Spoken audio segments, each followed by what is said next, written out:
పెద్ది సుదర్శన్ రెడ్డి ఆరోగ్యానికి సంబంధించి మరొక బిగ్ అప్డేట్ మనం చూస్తున్నాం. ఫైనల్ ట్రీట్మెంట్కు వైద్యులు సిద్ధమైనట్లుగా తెలుస్తోంది. ఇప్పటి వరకు మెదడు నుంచి స్పందన లేకపోవడంతో కీలక నిర్ణయం తీసుకున్నారు. పెద్ది ఫ్యామిలీతో చర్చించిన తర్వాత ట్రీట్మెంట్ ప్రారంభం కాబోతుంది. మధ్యాహ్నం 12 గంటలకు 2 పవర్ఫుల్ ఇంజెక్షన్స్ను డాక్టర్స్ పెద్దికి ఇవ్వబోతున్నారు. మెదడు స్పందనను అంచనా వేసేందుకు ఈ 2 ఇంజెక్షన్లు ఇస్తారు.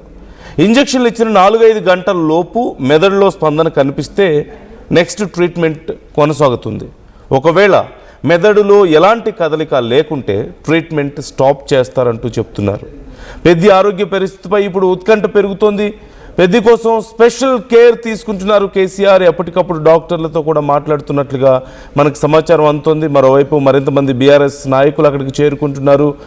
అలాగే పెద్ది కుటుంబ సభ్యుల్లో ముఖ్యంగా తీవ్ర ఆందోళన మనం చూస్తూనే ఉన్నాం. డాక్టర్స్ కొంత అన్సర్టైన్ ఆన్సర్స్ చెప్తూ ఉన్నారు. ఒక్కొక్క టైంలో ఒక్కోలా చెప్తున్నారు. నిన్నటి వరకు కొంత సెటిల్ అవుతుంది, హెల్త్ మళ్ళీ బెటర్ అవుతారు అని చెప్పారు. బట్ ఈరోజు నేను నైట్ నుంచి సడన్గా సిచ్యువేషన్ క్రిటికల్గా మారింది అని చెప్పడంతో కుటుంబ సభ్యులు కూడా తీవ్ర ఆందోళన వ్యక్తం చేస్తున్నటువంటి పరిస్థితి కనిపిస్తోంది. ఈ నేపథ్యంలో ఇప్పుడు జరగబోతున్నటువంటి ఈ ఫైనల్ స్టెప్ ట్రీట్మెంట్ చాలా కీలకంగా మారింది. ఈ ట్రీట్మెంట్కి కనుక ఒకవేళ స్పందిస్తే ఆయన బ్రెయిన్ రెస్పాండ్ అయితే ఫర్దర్ ట్రీట్మెంట్ కంటిన్యూ అవుతుంది. ఒకవేళ రెస్పాండ్ అవ్వకపోతే ఇక పరిస్థితి చేయి జారిపోయినట్లుగా భావించాల్సిన అవసరం ఉంది. సో దీనికి సంబంధించి మనం మరిన్ని డీటెయిల్స్ తెలుసుకుందాం. మధు జాయిన్ అవుతున్నారు మనతో. మధు, ఇప్పుడు ఈ ఫైనల్ ట్రీట్మెంట్కి సంబంధించిన డీటెయిల్స్ ఎలా ఉన్నాయి అండ్ ప్రజెంట్ అక్కడ సిచ్యువేషన్ ఏంటి? కొద్దిసేపట్లో ఆసుపత్రికి చేరుకోనున్నారు, బయలుదేరారు. కుటుంబ సభ్యులతో ప్రస్తుతం డాక్టర్లు మాట్లాడుతూ ఉన్నారు. ప్రస్తుతం పేషెంట్ ని పరిశీలించారు, కుటుంబ సభ్యులను రీచ్ అయ్యారు. కొద్దిసేపటి క్రితం మాజీ మంత్రి తలసాని శ్రీనివాస్ యాదవ్ కూడా ఆసుపత్రికి చేరుకున్నారు. ఒక్కొక్కరుగా బీఆర్ఎస్ పార్టీ నాయకులు రీచ్ అవుతా ఉన్నటువంటి సిచ్యువేషన్.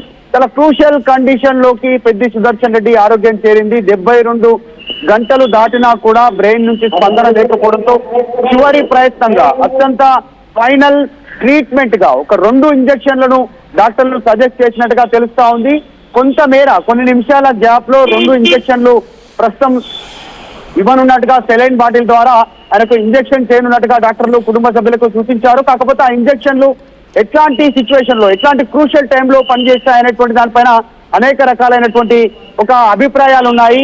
ఇప్పటి వరకు మనం కొంతమంది డాక్టర్లతో మాట్లాడితే వాళ్ళు సూచించినటువంటి ప్రకారం బ్రెయిన్ స్ట్రోక్ వచ్చినప్పుడు ఒక రకమైనటువంటి ఇంజెక్షన్ ఇస్తారు, లేదు అంటే స్ట్రోక్ వల్ల బ్రెయిన్ స్పందన ఎప్పుడైతే తగ్గిపోతుందో ఆ టైంలో ఇంజెక్షన్స్ ఇస్తారు. డిఫరెంట్ టైప్ ఆఫ్ ఇంజెక్షన్స్ ఉంటాయి. ఎగ్జాక్ట్లీ నేమ్ మనకు కూడా తెలీదు, డాక్టర్లు కూడా చెప్పలేదు. వాళ్ళు ట్రీట్మెంట్ చేస్తా ఉన్నారు. కాకపోతే 2 రకాలైనటువంటి ఇంజెక్షన్స్ డాక్టర్స్ ఇవ్వనున్నట్టుగా తెలుస్తా ఉంది. ఈ 2 రకాల ఇంజెక్షన్స్ లో స్పందన రాకపోతే తదుపరి కుటుంబ సభ్యులను వారు సంప్రదిస్తారు డాక్టర్లు. నెక్స్ట్ ఫర్దర్ స్టెప్ ఏంటి అనేటువంటిది జనరల్ గా మెడికల్ క్రనాలజీలో 72 అవర్స్ వరకు స్ట్రోక్ వచ్చిన తర్వాత బ్రెయిన్ కుటుంబ సభ్యులను వారు సంప్రదిస్తారు డాక్టర్లు. నెక్స్ట్ ఫర్దర్ స్టెప్ ఏంటి అనేటువంటిది జనరల్ గా మెడికల్ క్రనాలజీలో 72 అవర్స్ వరకు స్ట్రోక్ వచ్చిన తర్వాత బ్రెయిన్ స్పందించకపోతే జనరల్ గా గతంలో చేసినట్టుగా బ్రెయిన్ డెడ్ గా పరిగణిస్తారు. అంటే బ్రెయిన్ స్పందించట్లేదు, ఇంప్రూవ్మెంట్ అవ్వట్లేదు అనేటువంటిది ఆ ఇచ్చేటువంటి 2 ఇంజెక్షన్లలో ప్రస్తుతం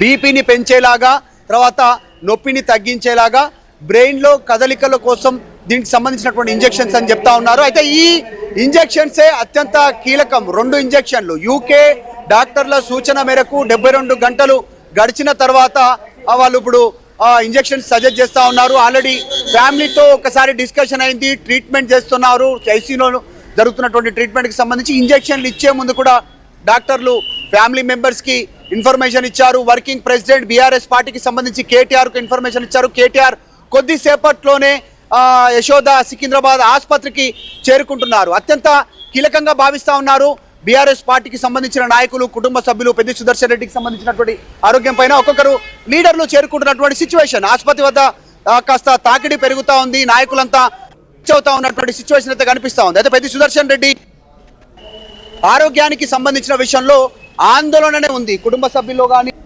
నాయకుల్లో కానీ తీవ్రమైనటువంటి ఆందోళన ఉంది. ఇది ఫైనల్ ట్రీట్మెంట్ గా డాక్టర్లు చెప్పేటువంటి ప్రయత్నం చేస్తా ఉన్నారు. 72 గంటలు గడిచిన తర్వాత కూడా మెదడు నుంచి ఎలాంటి స్పందన లేకపోతే దాదాపు బ్రెయిన్ డెడ్ కింద గతంలో కొన్ని కేసెస్లో పరిగణించినటువంటి పరిస్థితి. కానీ ఇక్కడ మరి 4 నుంచి 5 గంటల తర్వాత ఇంజెక్షన్స్ చేసిన తర్వాత ఏమైనా రెస్పాన్స్ ఉంటుందా? డాక్టర్లు వేచి చూస్తారు. మళ్ళీ ఒక్కసారి యూకే ఇక్కడ ఉన్న సీనియర్ డాక్టర్స్ బృందం చెప్పేటువంటి అంశాలను పరిగణలోకి తీసుకున్న తర్వాత తదుపరి నిర్ణయం కుటుంబ సభ్యులతో డిస్కస్ చేసేటువంటి సిచ్యువేషన్ కనిపిస్తూ ఉంది. పెద్ది సుదర్శన్ రెడ్డి వారం రోజుల నుంచే మన దగ్గర ఉన్న సమాచారం ప్రకారం కాస్త అస్వస్థతతో ఉన్నారు. మేజర్ రీజన్ కుటుంబ సభ్యులు ఐడెంటిఫై చేస్తాడు. లెఫ్ట్ లెగ్ కి సంబంధించినటువంటి పాదం కొంచెం పైన ఆ మడమ దగ్గర బ్లడ్ క్లాట్ అయినట్టుగా తెలుస్తూ ఉంది. చిన్న బ్లడ్ క్లాట్ పంపింగ్ ద్వారా రక్త ప్రసరణలో భాగంగా లంగ్స్కి చేరడం, లంగ్స్లో మరింత బ్లడ్ క్లాట్స్కి చోటు చేసుకోవడం, తర్వాత శ్వాస తీసుకోవడంలో ఇబ్బంది కావడం, వెంటనే స్ట్రోక్ రావడం, స్ట్రోక్ వచ్చిన తర్వాత ఆసుపత్రికి తరలించడం. ఆ చిన్న బ్లడ్ క్లాట్ కాలు దగ్గర ఏర్పడ్డటువంటి ఒక చిన్న బ్లడ్ క్లాట్ ఈ ఇబ్బంది ఉందని చెప్తా ఉన్నారు. ఈ ఇబ్బంది కూడా ఇప్పటి నుంచి లేదు. ఉద్యమ సమయంలో లాఠీ చార్జ్ సమయం నుంచి గాయమైంది కాలి దగ్గర. అప్పటి నుంచి ఆ బ్లడ్ క్లాట్ వేధిస్తూ ఉంది. దాన్ని మొన్న డాక్టర్లు గుర్తించారు, స్కాన్ చేశారు, బ్లడ్ టెస్ట్ చేశారు, అంతా నార్మల్గా ఉందని చెప్పారు. బ్లడ్ మాత్రమే థిక్గా ఉంది, కాస్త పలచన కావాలి, మీరు రెస్ట్ తీసుకోండి అని చెప్పడంతో దాదాపు 3 నుంచి 4 రోజులైనా రెస్ట్ తీసుకున్నారు. 22వ తారీఖు రోజు హైదరాబాద్లో మీడియా సమావేశం ఏర్పాటు చేశారు. ఆ టైంలో ఆర్టీవీతో ఎక్స్క్లూజివ్గా మాట్లాడారు. కొన్ని పబ్లిక్ ఇష్యూస్ పైన, నీటి సమస్యల పైన మాట్లాడారు. తర్వాత యశోద సోమాజ్ కూడా బ్రాంచ్కి వెళ్ళారు. అక్కడ టెస్ట్ చేయించుకున్నారు, రెస్ట్ తీసుకోమంటే 2 నుంచి 3 రోజులు రెస్ట్ తీసుకున్నారు, ఇంట్లోనే ఉన్నారు. 26వ తారీఖు రోజు ఉదయం లేచిన తర్వాత కాస్త టైం ఫ్యామిలీ మెంబర్స్తో గడిపారు, వ్యక్తిగత సహాయకులతో గడిపారు. తర్వాత ఒక్కసారిగా శ్వాస ఆడట్లేదు, ఫ్యాన్ వేయండి, లైట్ వేయండి అనేటువంటిది అభ్యర్థించారు. లైట్ ఫ్యాన్ వేసే లోపలనే ఆయన కుప్పకూలిపోయారు. ఇంట్లో వాహనంలో తరలించారు. అక్కడ నుంచి రోహిణి ఆసుపత్రికి తీసుకెళ్తున్న సమయంలో కూడా కాన్షియస్గానే ఉన్నారు ఆయన వాహనంలో. అటు నుంచి ఆసుపత్రి బెడ్ పైకి వెళ్ళేంత వరకు కూడా పెద్ది సుదర్శన్ రెడ్డి కాన్షియస్లో ఉన్నారు. డాక్టర్లకి ఒక సైగ చేశారు, ఒక సిగ్నల్ ఇచ్చే ప్రయత్నం చేశారు. మాట్లాడే పరిస్థితిలో లేరు, కానీ కుప్పకూలిపోయిన తర్వాత మాస్క్ పెట్టండి అనేటువంటిది అంటే ఆక్సిజన్ మాస్క్ పెట్టండి అనేటువంటిది రిక్వెస్ట్ చేశారు డాక్టర్లకి రోహిణి హాస్పిటల్లో.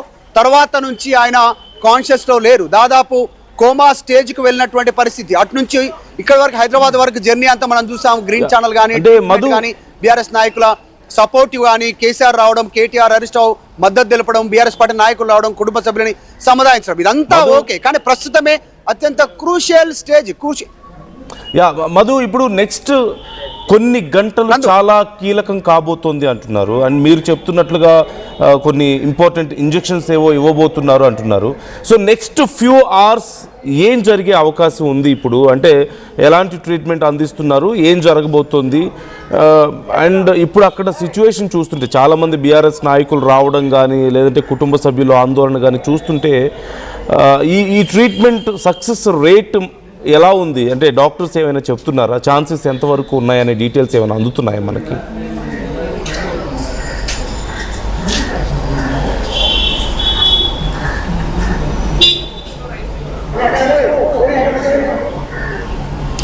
నిన్న సిటీ స్కాన్, ఎంఆర్ఐ చేశారు. నిన్న చేసినటువంటి సిటీ స్కాన్, ఎంఆర్ఐకి